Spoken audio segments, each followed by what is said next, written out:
Our asbestos reporting app, Flow Mobile Surveying, doesn't have an inbuilt floor planning tool.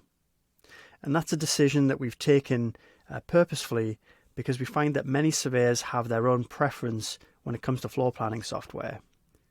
So instead, we recommend use a third-party floor planning software and upload the plans into your Flow Mobile reports. Now, I'm regularly asked what is the best floor planning software available. That's going to depend really on how you want to use it. For example, some people will prefer to go on site, take a sketch using a bit of paper, and then draw the floor plans in the office. Whereas other people might like to do the floor plans on site using a tablet device. Now, what you consider to be the best software will depend on your requirements. I've highlighted some of the software products that our users use, and I've tried to include comments from our community where possible. Some of these products will work on mobile apps, on tablets. Others will work just on desktops and browsers.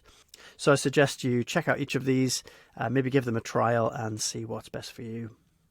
Now, some of these products, like AutoCAD, will be a bit more complex and probably have a bit of a steeper learning curve, whereas others are designed for beginners and might be a bit easier to pick up.